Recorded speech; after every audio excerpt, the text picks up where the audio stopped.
So we have a packed house today on the pre-shift. As always, I'm DJ, your host, and I am joined again by Jeremy Turman on the 7th shift side. And today we're talking to the leadership from WOWorks, which is a fast-growing multi-brand restaurant group specializing in better-for-you fast casual dining with brands like Saladworks, Frutta Bowls, and Barbaritos. We're joined by Lauriena Borstein, Chief Operating Officer, who drives their expansion, and Kyle Mark, the company's first Chief Information Officer, who builds a tech to support it all. Kyle, Lauriena, welcome to the pre-shift. So I want to dive right in. My first question is for you, Lauriena. Before overseeing the entire WOWorks portfolio, you were leading operations and brand for Saladworks. So I'm curious what the lessons you learned, the most critical lesson, if you will, from scaling a single brand that now prepared you to build a playbook for 6 very different concepts.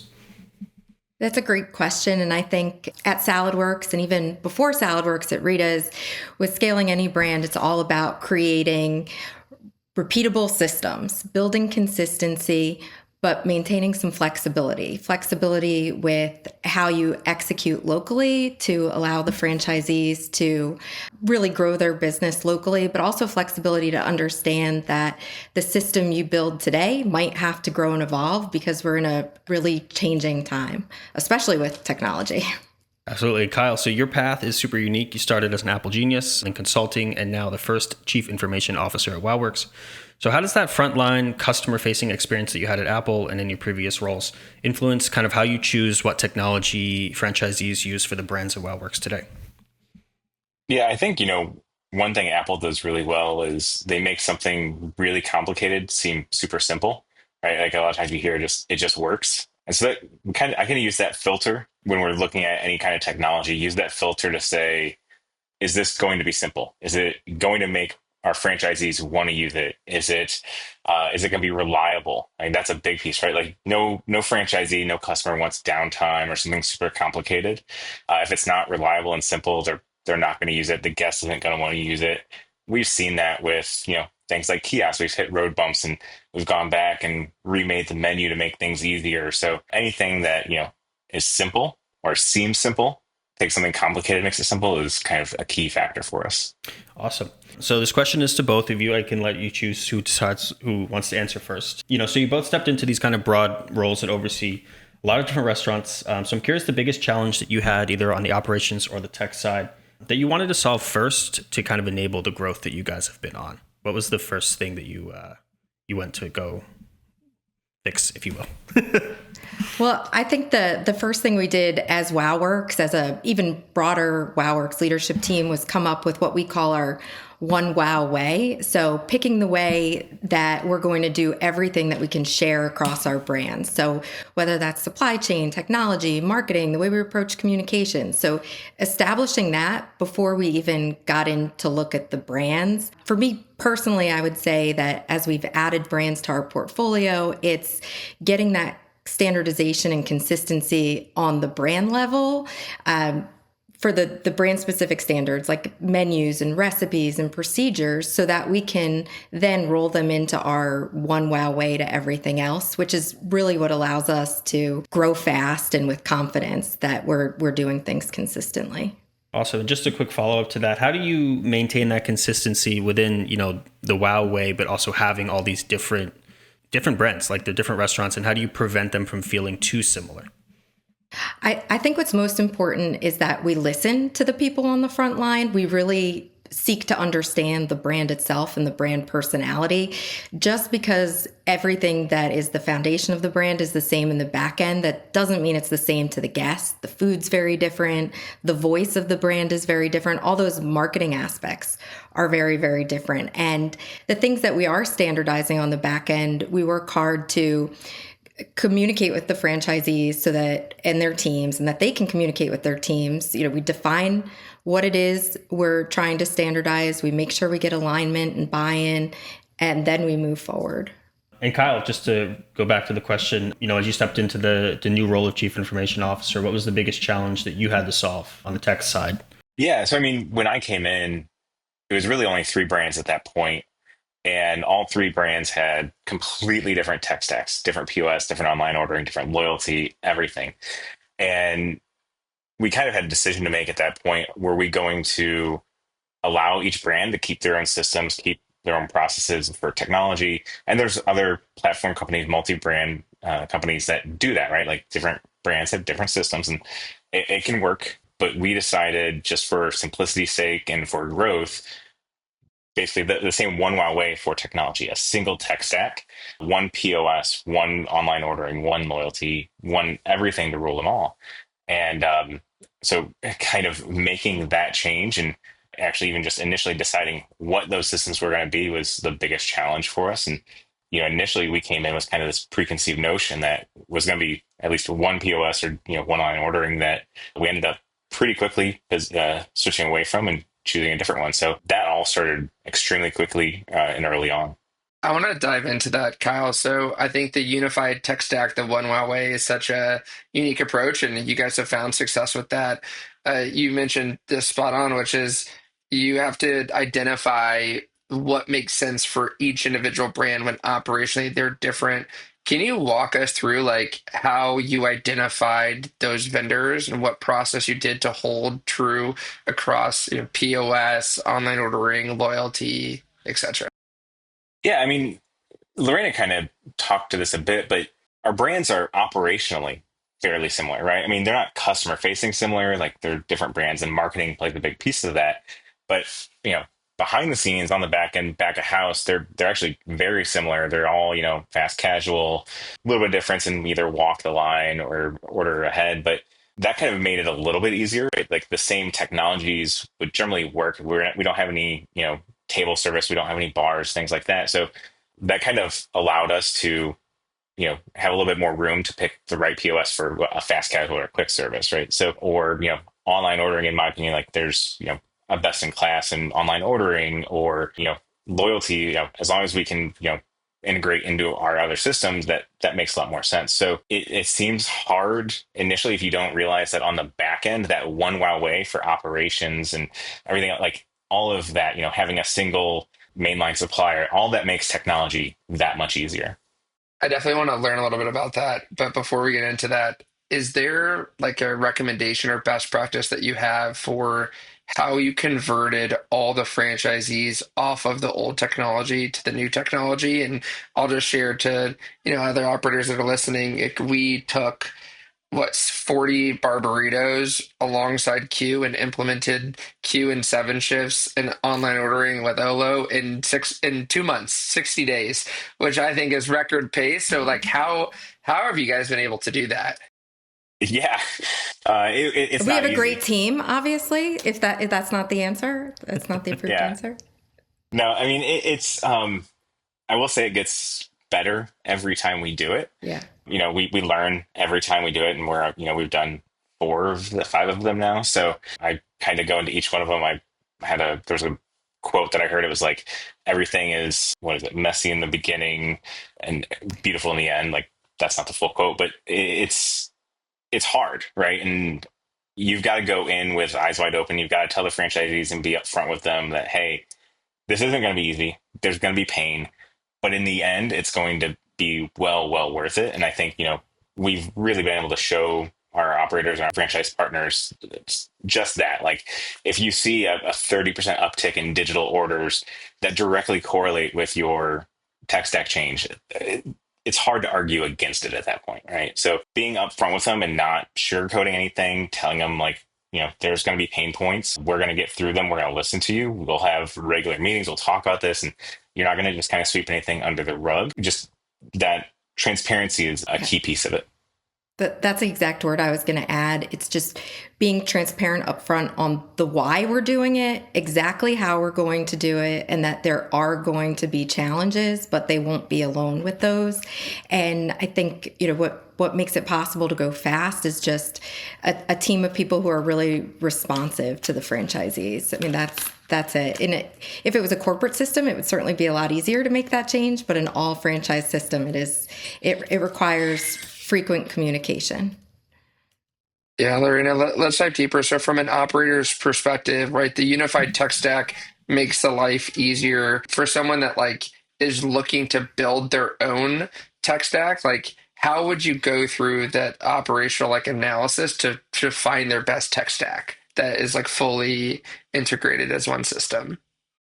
I think that everything Kyle said, just identifying your needs up front, exactly what you need the tech stack to accomplish. And, I've learned this through this process, having not been this involved in as much technology as I have been at WOWorks ever before, but integrations are key. So making sure things integrate seamlessly. So understanding what the operator needs to accomplish day to day and picking partners that can work together is absolutely critical, because those are the things that create pain points for franchisees. And as much as, money matters, their time matters even more, so that they can focus on the things that they are good at, which is working with their team and working with their guests and growing their business. We don't want technology to be a thing they think about. In order to accomplish that, we make sure that we understand what it is it needs to do for them every day. You don't want them to have to think about it. It's like, it really just goes into that, really creating a seamless experience for them so they can focus on actually just running the brand and providing strong hospitality. So I'm curious, just,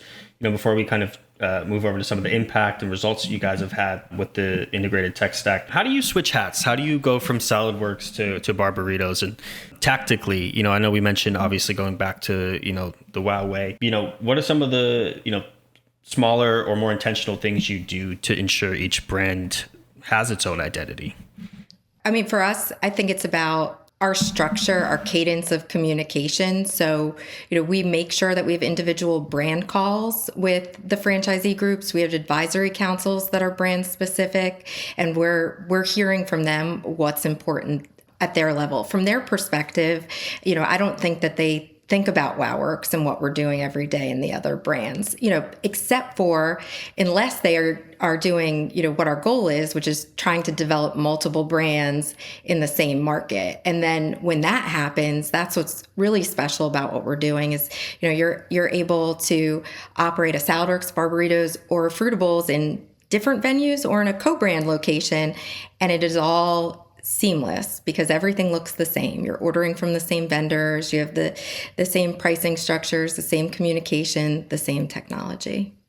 Yeah, I mean, if you think about it, you can have, you know, between 4 or 5 different brands, you can have 20 restaurants and never go, more than 10 miles from your house, right? So not, there's a lot more tight knit space where you can have those brands and have, one team to deal with versus, if you're going to go look at other brands outside of the WOWorks portfolio, you're going to have different FBCs, you're going to have different VPs, you're going to have a different marketing team. All that's going to be different. What we allow is they have one team to work with that oversees all their brands. Yeah, it's a unique approach for folks that want to operate within a franchise ecosystem. And you could go to a lot of these restaurant shows, and there's franchisees that are being pitched at all times. Hey, join our franchise, join our franchise. It's like, well, you can join multiple franchises, but work with one company and have one centralized way. So we're going to make your life easier, but we're going to give you better digital opportunities, better brand connections. Having different types of products, it enables you to also cater different types of events. And so you're really trying to hit like a broader demographic, maximizing square footage. And on the technology side, they have one place to go to pull all their reports, all of their employees. Their employees can move from store to store, use the same login. They know the POS. Training time is reduced. It's great. You hit on something that was huge for sales building. Catering is a great example, right? You have a relationship with a business that you cater. They don't want to eat salad every day, right? But they might want to eat Mediterranean, and they'll eat Mexican, and they'll eat, acai bowls. And it gives them more opportunity to grow in that market. I love that. So let's talk about impact and results now. So Kyle, we can start with you. So beyond just like net new locations, what metrics do you look at to confirm that like the strategy that you're putting forth in place is working for franchisees and customers? Yeah, I mean, so depends on what we're doing, right? So if we look at kind of our digital transition and we go into a brand that might not have had a strong digital footprint or, good online ordering, I mean, just honestly, top line sales there.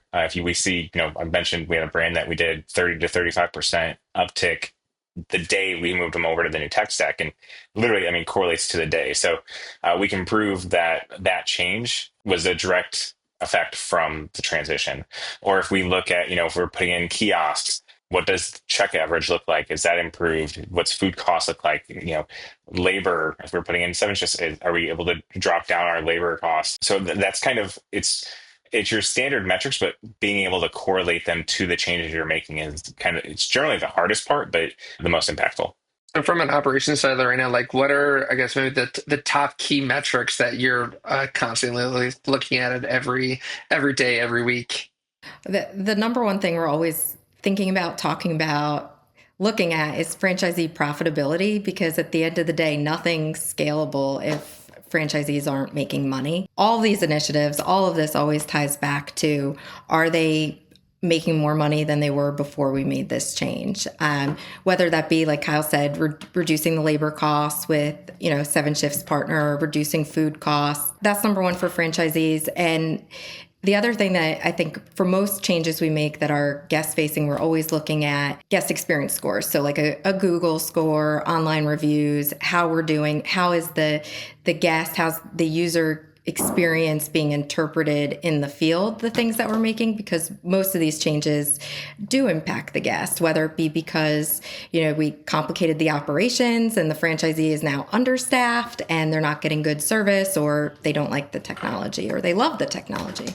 And I think Yeah. also one thing for that isn't thought about a lot from the corporate side of things is, you know, the cost of our teams and our time. We can run fairly lean, especially on the technology side, right? If we had 5 different POSs, online ordering systems, everything to manage, we'd have to have a much larger team. So being able to have one system where we manage that, support it. I mean, obviously one of the things we look at with technology is, the support need and, stability.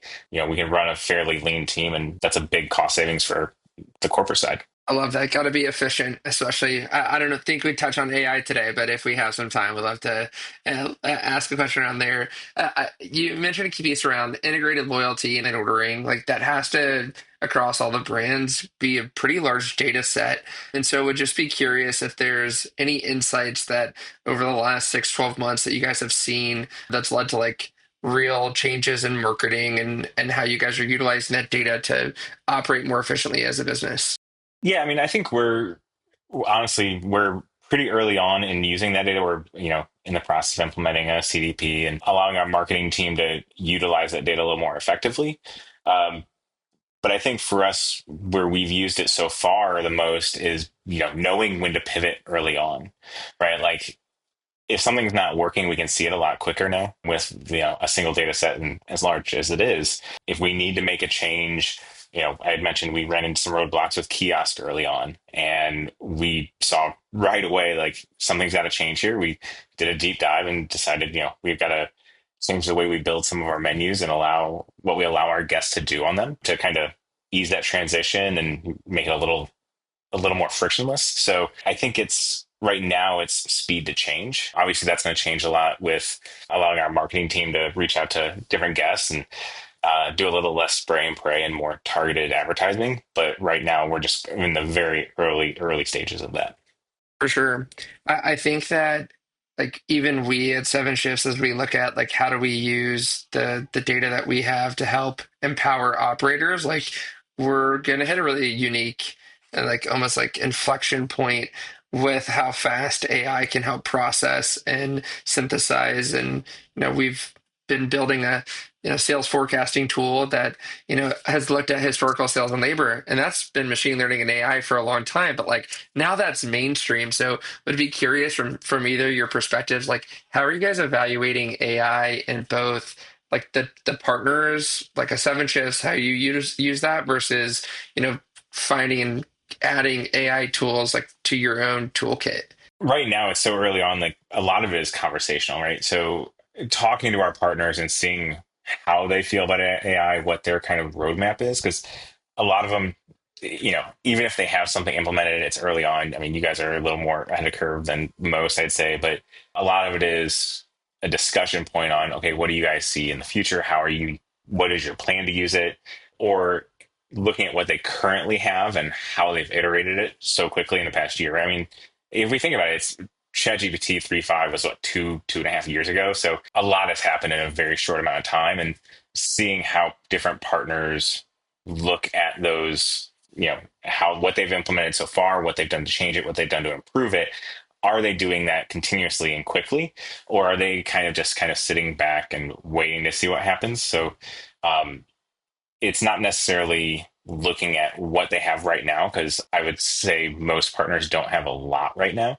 But looking at what their roadmap is, talking to them, seeing how they feel about it, and if they're going to iterate quickly, I think is the key right now for us. Have there been any tools that you've implemented either, for the restaurant partners or even just internally with you guys with your work that you're excited about, or anything you're looking at right now that you can share?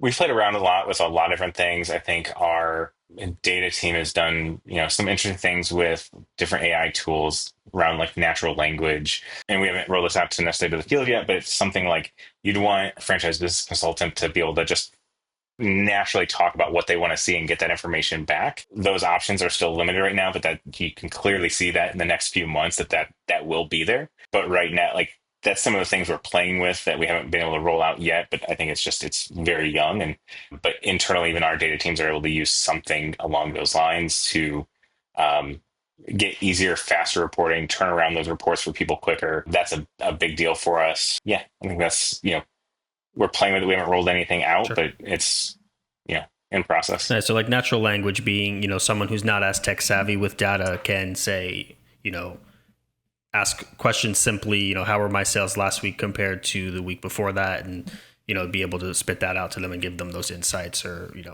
I'm not obviously not, or even on, on days when it rains for units that are an end cap of a strip mall, what does it do to sales versus standalones, right? Like just asking simple questions that AI can interpret and actually get you correct data on is massive, versus having a team of 5, 6, 7 analysts that are there just answering questions and running these reports manually. They can do more of the time of getting more data and collecting more data, throwing it in, and just getting that data set up and running. I'm going to pivot a little bit here on the final question I have for you guys. But what I'm curious about is, for the growth-minded operator, someone who's looking to, expand locations or, add different brands or concepts, if they could focus on one thing this week, tomorrow, today, even to kind of prepare for that growth. It could be tech, it could be operations or culture. I'm curious from both of your perspectives, what that should be and why, kind of based on your lessons with this growth that you guys have been going through. Clearly setting a vision and defining a plan is always the first step. You mentioned culture, which we haven't talked much about on this call, but it's so important because you have to align your team around that vision and direction and where you want to go, and make sure you have the right culture on that team to be able to execute it. And besides that, it's hard to pick which functional area you want to work on first, because they're all so integrated today. Like nothing works without technology, not operations, not marketing. It's more about picking, deciding what that end result is, and then how do all the functions flow together and getting that alignment. So, and operationally, just to follow up, operationally, how do you establish that culture, right? How do you keep it strong across multiple brands? What are some of the tactical ways you're able to do that? Communication, 100%. So, setting a cadence of weekly communication from all levels. So I'm communicating on brand calls. Kyle's communicating directly with our franchisees. They don't just hear from our franchise business consultants, so that they can see the vision and alignment from their business consultant all the way to the top, and hear it frequently. Absence of communication, it becomes a vacuum and nobody really feels like they know what's going on, even if you told them 2 months ago. And then internally as well, right? I mean, we have many cross-functional calls, different departments, and then monthly all hands meetings, right? So everybody kind of knows what's going on at all times, knows the why behind. If we're going to roll out something new, we got to explain the why, right? And that's the big piece. Awesome. And Kyle, anything, that you've learned with this growth? Obviously, there's not one simple thing to do, but for the operator who is growth minded, maybe on the technology side, what's one thing they can do, today, tomorrow, this week, to keep that growth going and to maybe unlock a new level there? I think one of the biggest benefits that we've had, and we're kind of in a unique place as we've acquired brands, is no tech team is going to do regular RFPs and regular evaluations of every system all the time. But we kind of get to, as we've acquired these brands, every time we acquire a brand, we basically get to evaluate a new POS, evaluate a new loyalty or online ordering system. So it's just, I think, continuous evaluation. Even if you're not at a point where, you're automatically going to change, your point of sale, or you're going to change some system, being able to just regularly evaluate, and knowing what else is out there is key. Even if you're not going to switch, you could always go back to your current provider and say, hey, somebody else is doing this. We think it's a really good idea. Here's a feature request or an enhancement. I think that's, or even internally, how you're going to, what does your online ordering system look like? How are you mapping things? All of that is, just a piece of constant improvement and evaluation. So just always be evaluating. Awesome. Unless you're using 7shifts, and you don't need to evaluate any other scheduling Yeah, platforms. no. Then you're good. Everything else you could take a look. But hey, that's 7shifts is a perfect example, right? It's part of evaluation of other systems that are out there, and yeah. I think, Kyle, though, to wrap up on that point, like every tech company, every partner needs to be challenged by their current customers to continue investing in the growth. And I think being in the restaurant industry is so difficult. Operating a restaurant is so hard. And it's our job as partners to make their lives easier. It's your job as the franchisors to make their lives easier. And so we're all working around the same goal, which is how do you make it easier to run a restaurant, to build better experiences that people's lives are like built to own and run the restaurant. Their lives are built satisfying others and giving them experiences. So like at the end of the day, it's one full circle of like, we have to be better to help the corporate team, to help the franchisee that helps the guest. And so Yep. I feel like that's why a lot of us work in the restaurant industry, is to really be part of the full customer experience. It was so well said. Yeah, absolutely. And just wrapping things up, is there anything exciting that you guys are working on that you want to share, or any last pieces of advice for, a growth-minded operator there who's looking to grow? I mean, I'll say from the technology side of things, we're, really excited I've mentioned a couple times, kiosk, we think is a big opportunity for us. It's been a challenge, and we've learned a lot over the past, 6 months to a year that we've been, kind of toying with it and putting it in tests. It's, a lot. It's definitely changed from where we started when we began this process. 7 Shifts podcast, so we'll talk about labor a little bit. We thought initially it was going to be this huge labor savings, and we found out really quickly it's not. It's a kind of labor redistribution. You can reuse that labor somewhere else in the restaurant, but that labor is still going to be there. And we think for us, it's a big opportunity, especially with our co-brands and multi-brand locations that we're playing with. So I think that's kind of my focus and what I think is exciting right now for us.